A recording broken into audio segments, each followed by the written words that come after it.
is Kelly Animal Birchfield. I'm the philosopher-in-chief of the Lawn Chair Philosophy Foundation, and I'm here to share with you today some logic basics.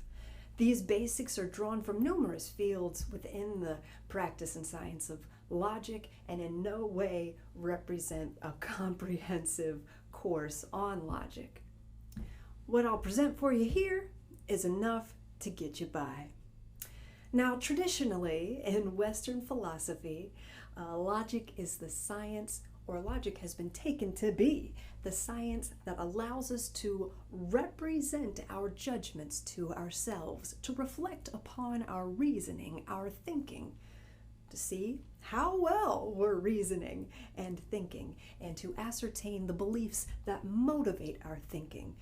We want to make sure that our thinking is correct, or at least adequate and reasonable. And logic is the science that allows us to do so.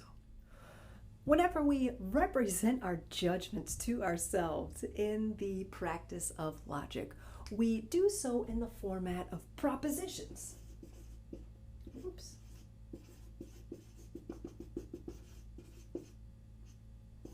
Propositions are special types of statements that represent the underlying truth or falsity of a judgment. Now, we don't analyze propositions in isolation. We analyze our propositions within a context. And that context through which we analyze propositions that represent our judgments and the beliefs motivating them are arguments. We want to put our propositions in argument format, in an argument format, in order to analyze how well we are judging, how well our judgments lead to conclusions and evaluations and the like. Now, an argument here is a special set of statements, a set of propositions. We're not talking about a debate, a heated, angry debate. When we talk about a logical argument, an argument is just a formal way of presenting your propositions in order to analyze how well you're judging. Now, you only need two propositions in order to constitute an argument. At least one premise and one conclusion. The conclusion being the belief held, the premise being the justification for that belief or ultimate judgment that you come to, or evaluation that you come to. So the premises are the who, what, when, where, why, justifying the belief and the conclusion that you come to. Now, most arguments include more than just two propositions. Multiple premises are desirable when substantiating a conclusion, and how it is those premises relate to each other and the conclusion will determine what type of argument that we have, what argument set that we have, and then that context will allow us to evaluate how well the premises are relating to the conclusion. Now, there are two types of argument forms that we will discuss in this Logic Basics presentation. Of course, there are more out there in the field of logic. However, these two are all that you need. We'll be looking at deductive arguments as well as inductive arguments. What differentiates the two, again, is the way that the premises relate to the conclusion and to each other. So the way that premises relate to each other and to a conclusion, well, those are inferential steps that we take from premise to conclusion. To infer is to conclude. So in logic, we come to our conclusions in a methodical way, an inferential way, to inferential And depending on the way that we infer, we'll ascertain what type of argument that we have. And then once we understand what type of argument we have, we can analyze our inferential steps to ensure that we are coming to the conclusions that we do in a proper way. Let's begin with deductive arguments, as they set the tone, the standard for the study of logic. In deductive arguments, we begin with a definition or axiom, rule, postulate, and infer about the nature of some particular thing based solely off of that starting point, that definition or rule or axiom. Deductive arguments need not reference reality or existence at all. Whenever we're analyzing for validity,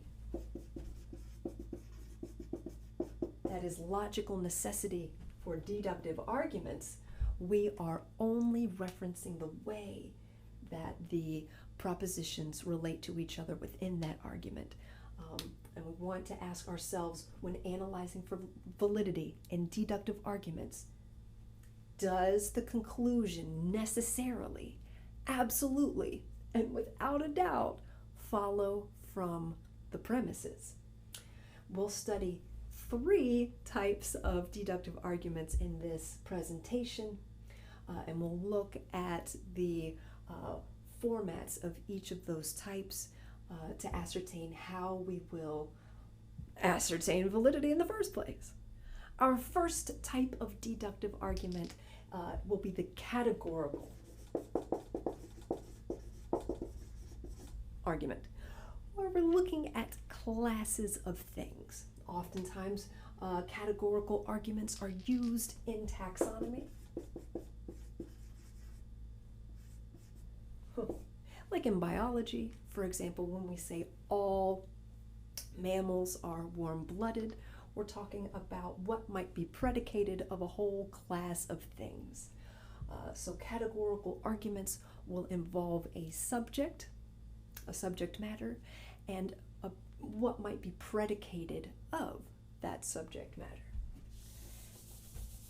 Now, there are categorical indicator words that will do the work of establishing the form of a categorical argument and will allow us to analyze how well the subject and predicate are relating to each other and how well any derivative propositions are inferentially leading us to proper conclusions or improper conclusions, if that's the case. Our categorical indicator words are all, some, none, or not all. Let's take a very simple example to help us understand the role, the function of these categorical indicator words, besides indicating that we're dealing with categorical arguments. Let's say all stars twinkle. Denzel Washington is a star. Therefore, boom, boom, boom, Denzel Washington twinkles. Let me stop there and note that whenever we are putting our propositions in an argument format, we number those propositions. We separate our premises from our conclusion using this line here, and this little triangle of dots can signify the term therefore. So anyways, here we have our indicator word all, which can be applied to this subject of stars.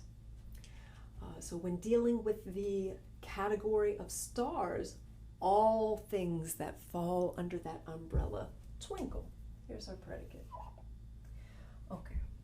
Now when we use that term all, it's an encompassing term. We mean every single star.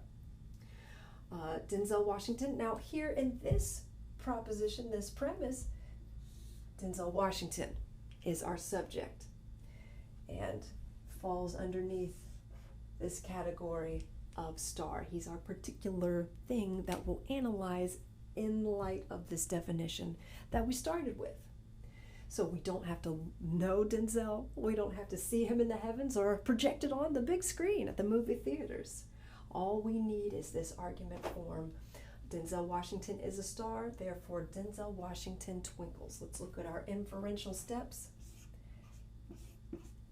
Given what's laid out in the definition at the start, this is a valid argument.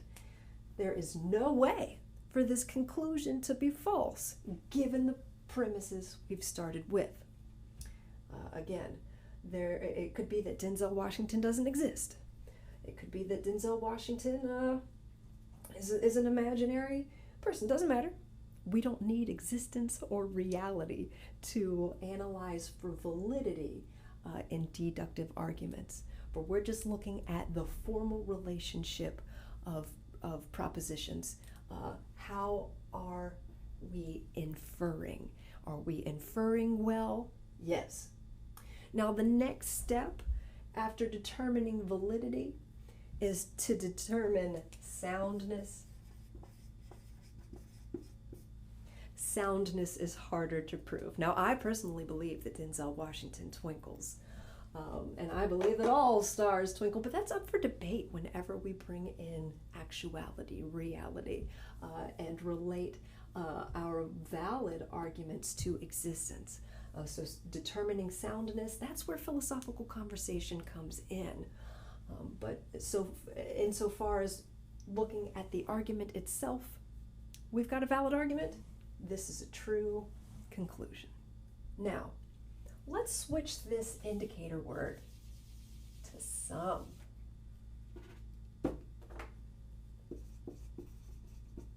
Now this some in logic is slippery. It means at least one. So when you hear a politician saying some this or that group and attribute some ridiculous claim about that group, they could be talking about very few people, but in our common everyday use of some, we mean a more substantial grouping than just one. So be careful with that. So anyways, we've used some to indicate that this is a categorical argument, but this some will change how it is we analyze our inferences here. Some stars twinkle. Denzel Washington is a star, therefore Denzel Washington twinkles. Whereas before this was a valid argument with some in this placeholder, this is now invalid. We don't have enough information here. Denzel Washington could be the type of star that does not twinkle. Yeah. We need some more information, so as it sits, this is an invalid argument. Now we could make this a valid argument if we wanted to. We could look at our judgment, look at the inferential steps made in our judgments and say, let's correct ourselves and be more precise. We could always add a premise here. We could say Denzel Washington is the type of star that twinkles.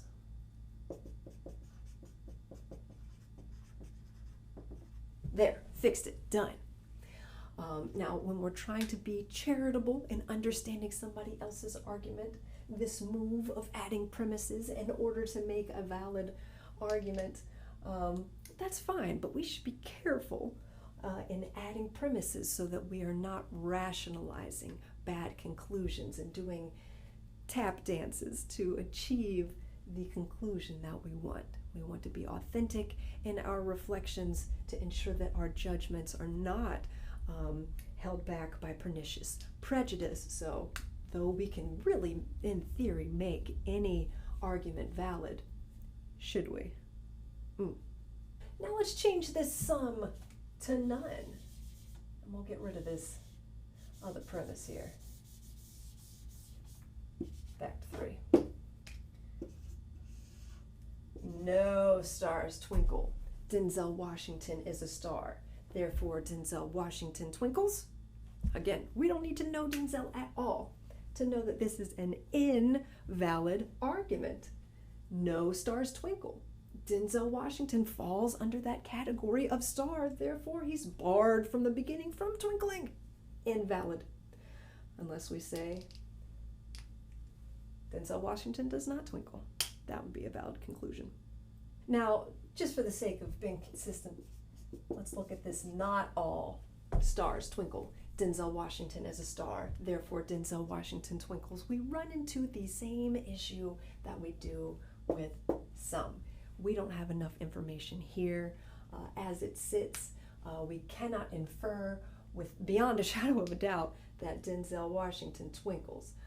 So we need more information. We could add a premise if we would like to, or we could just let this sit and be invalid. That is fine. But those are categorical deductive arguments and how we analyze for validity. The indicator word will set up how it is we relate subjects and predicates together and will allow us to analyze particular objects in light of that definition to see if we are coming to valid conclusions about that thing, given its relationship to the definition given at the start. Next, let's turn to hypothetical or conditional arguments, our second type of deductive argument. Now, in today's practice, they are called conditional arguments, but in the historical canon, they're often referred to as hypothetical arguments. So we'll say hypothetical or conditional, and know that we mean the same thing. Now, whereas the indicator words all, some, not all, and none helped us to structure the shape of categorical deductive arguments, the if-then structure helps us to shape hypothetical or conditional arguments. Now, the if-then might not be clearly laid out in plain English. However, this structure operates behind the scenes when we say things like when such and such is the case, or once such and such is the case. Hypotheticals or conditionals are derivative of categorical deductive arguments. We can use them in taxonomy, but we can also use them in a causal format. Instead of subjects and predicates, we have antecedents and consequence.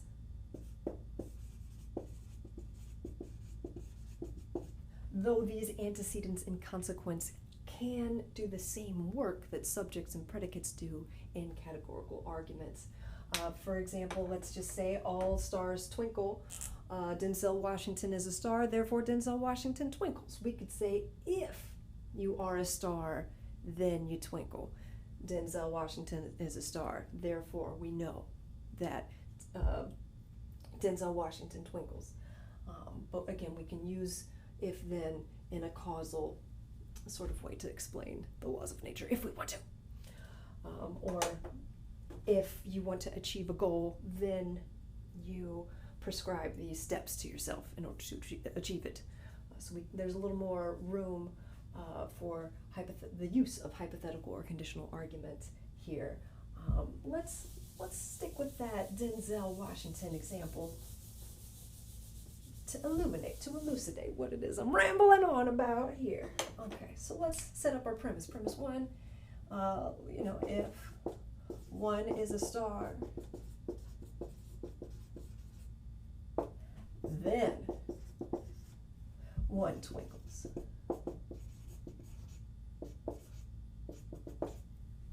Okay. Denzel Washington is a star.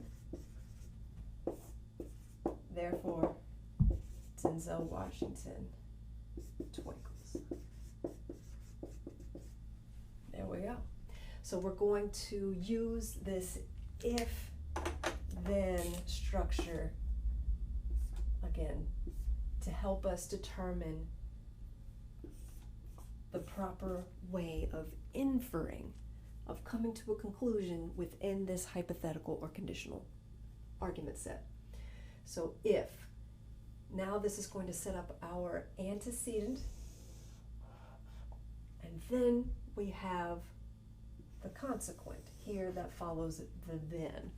Now in common English, the then might not be given. We might say something like, when one is a star, one twinkles. So the if-then wording might not be at the forefront of your statement, but whenever we break things down, our statements, our judgments, our beliefs into propositional form, then we should draw out that if-then to help us analyze our inferences, our inferential steps for validity. So there are certain ways that antecedents are permitted to relate to their consequence in order to establish validity here. So we're going to break this down into symbolic language to help us see the proper relationships between antecedents and consequence.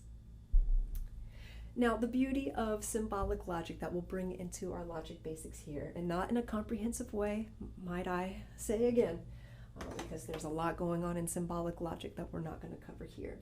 But we can reduce this one is a star to a variable, much like in mathematics, so that that variable can stand in the place of more than just one word. It can stand for a whole phrase of things. So if P will say, then one twinkles.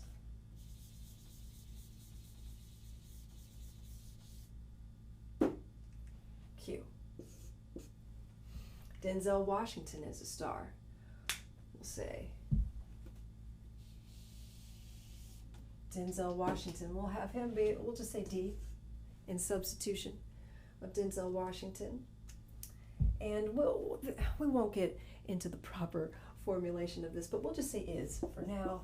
We could use an equal sign if we'd like, but we'll keep it simple for our logic basics here. We could say D is P. So there we have, therefore, D is Q. If P, then Q. If D is P, then we have P, therefore we must have Q.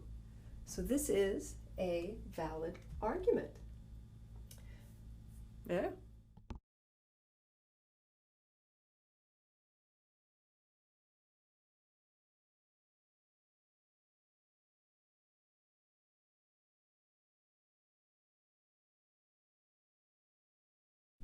Now, let's switch this up a little bit. We'll keep P in the antecedent position, and we'll keep Q in the consequent position. Let's say Denzel Washington twinkles. Denzel Washington is Q. Therefore, Denzel Washington is P. My P's and D's look alike. Let me fix that there. So if one is a star, then one twinkles. Denzel Washington twinkles, therefore Denzel Washington is a star. Hold on a second. This is an invalid argument. The conclusion does not necessarily stem from the premises given, precisely because other things besides stars can twinkle. You can have a twinkle in your eye. I don't know about what else twinkles, but other things besides stars can twinkle. So based on the information given, this is an invalid argument. Now let's bring negation into the scene. That will also change how it is we'll analyze our hypothetical or conditional statements. Let's change this back to the order we had. Let's say Denzel Washington is not, that little tilde will mean not P, therefore Denzel Washington is not Q. Okay, so if one is a star, then one twinkles. Denzel Washington is not a star, Therefore, Denzel Washington does not twinkle. This too is invalid precisely for the same reason as the previous argument. Other things besides stars can twinkle. Eyeballs can twinkle, we'll say. Maybe ocean waves can twinkle. There's something. There's an example. So just because Denzel's not a star doesn't mean he can't twinkle. There are multiple routes to Q. It could be that if P then Q, but it could also be if Z then Q or R then Q. There are many possible antecedents that could result in this consequent. So because of that, just because Denzel is not a star doesn't mean that Denzel can't twinkle for some other reason. Now let's switch this up again. Keep the negation. We'll switch up. Denzel does not twinkle, therefore Denzel is not a star. Now this is valid precisely because of the way that antecedents relate to their consequence. If one is a star, then you must twinkle. If you're not twinkling, we already know without looking that you're not a star, because if you're a star, you must twinkle. So by definition, given the rules we have laid out in that first premise, this is a valid argument. Now I'm going to go over those formats one more time without this funky is and this Denzel nonsense, because that's a higher ordered step. Let me break this down in a second, and you'll see. So let's take a step back from attributing properties to particulars such as Denzel Washington and break down that format in isolation. We could have one P, therefore Q, if P, then Q, and that little form there. Two, we've got P, therefore Q. That's modus ponens. And that is a valid argument here. We also have modus tollens. And that's where we go, if P, then Q, not Q, therefore not P. These both are valid arguments. Let's go to the invalid side. All right, let's say we have if P, then Q, not P, therefore not Q. This is called denying the antecedent. That's wrong. That is invalid. Again, there could be other routes to Q. It could be that if R, then Q, or if D, then Q. So just because we don't have P doesn't mean we presume that there is no Q there. Let's do another invalid one. If P, then Q. Here we go. Q, therefore P. Now this is tricky. This is called affirming the consequent. This too is invalid, precisely because there are other routes to Q. So just because we have Q doesn't mean that we have P, just like this example where just because we don't have P doesn't mean we don't have Q. This is kind of tricky, because given the relationship that we have between P and Q, if someone does not twinkle, we'll say, then we can't have P, my pardons.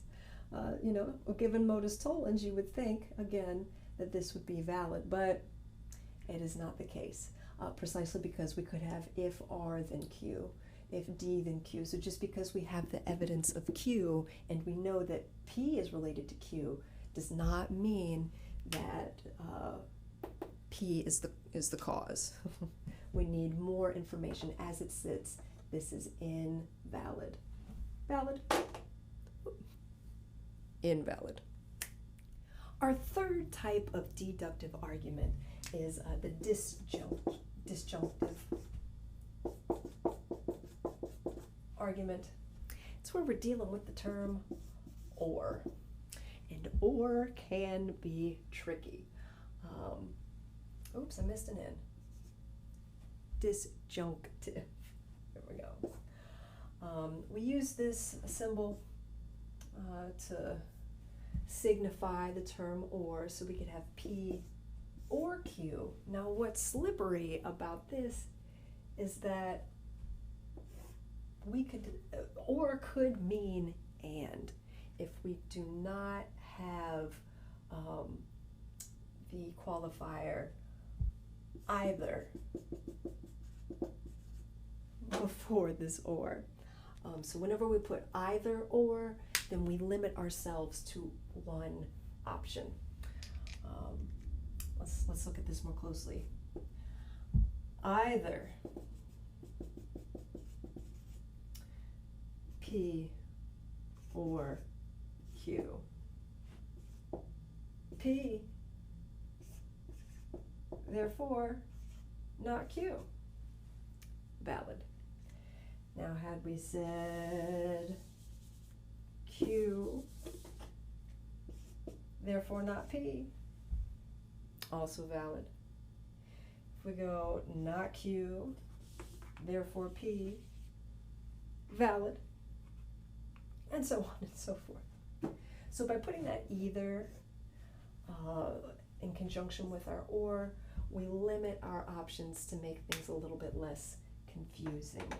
Now, just as hypothetical arguments are derivative of categorical arguments, disjunctive arguments are derivative of hypothetical or conditionals. So just as we could say if P, then not Q, if pizza, then not ice cream,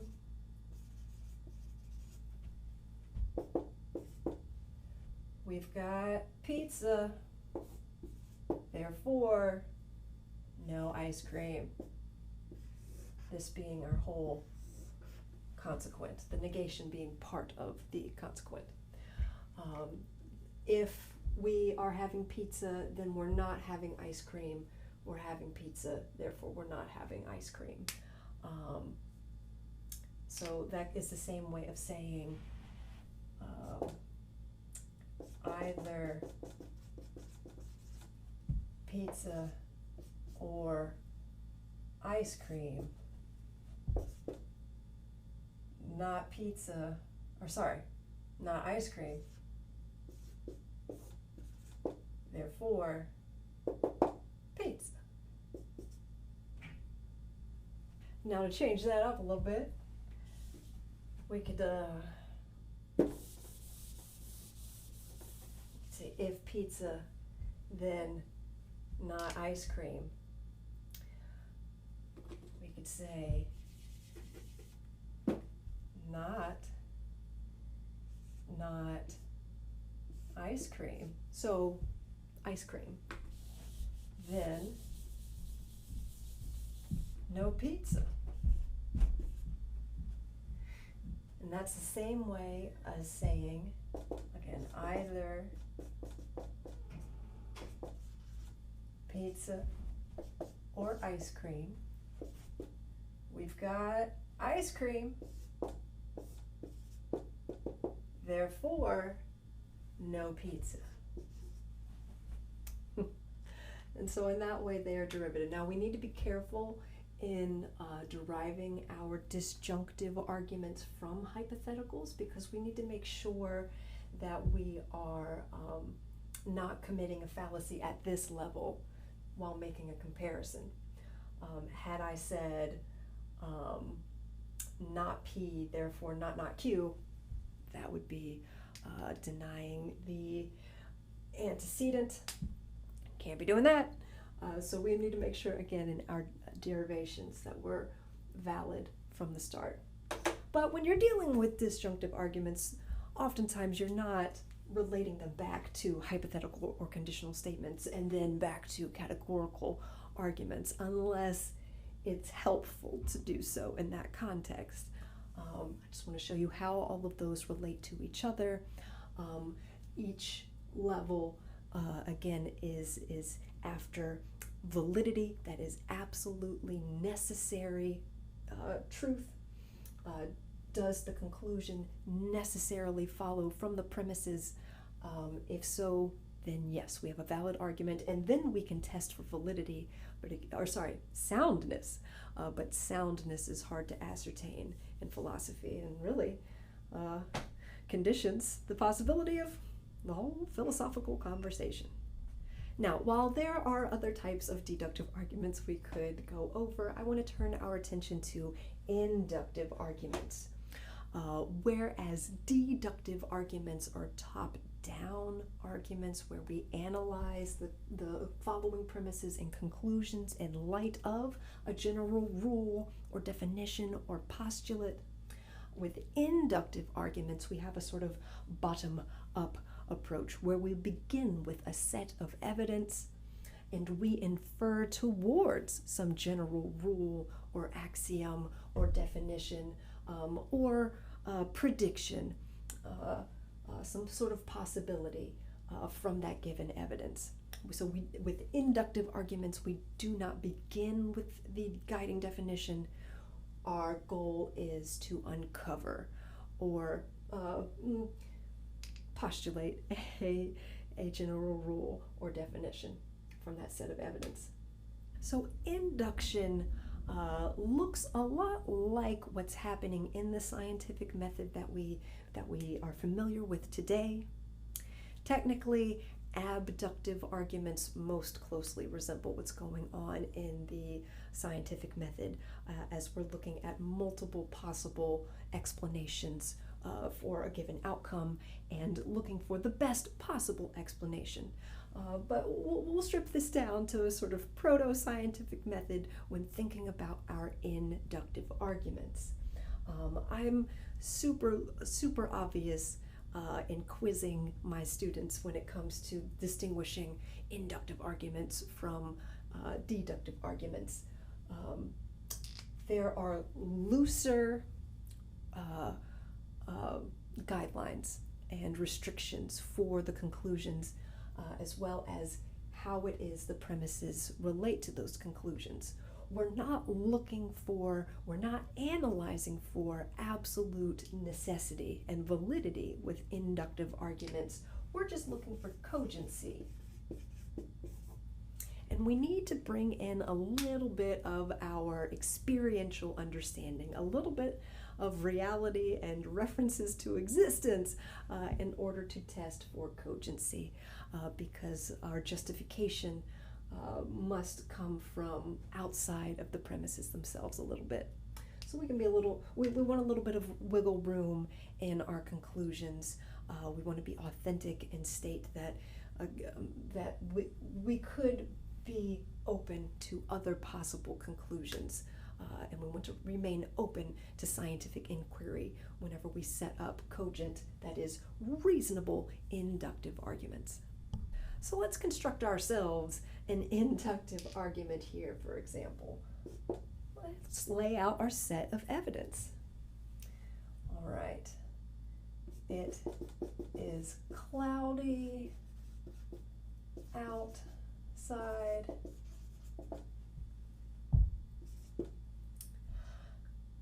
The weather forecasters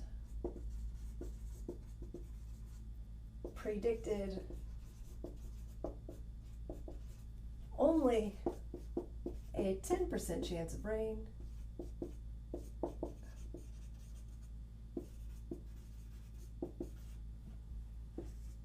I just washed my car.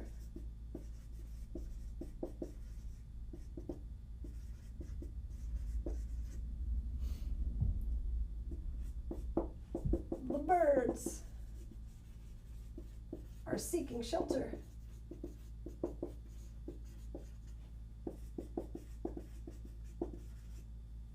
Flying away. In haste. Therefore, it is safe to assume that it's about to rain. Or I might put, instead of it is safe to assume, I could say something like, I believe it will rain. Again, you want nice open language in your conclusions when dealing with inductive arguments, because we cannot with 100% assurance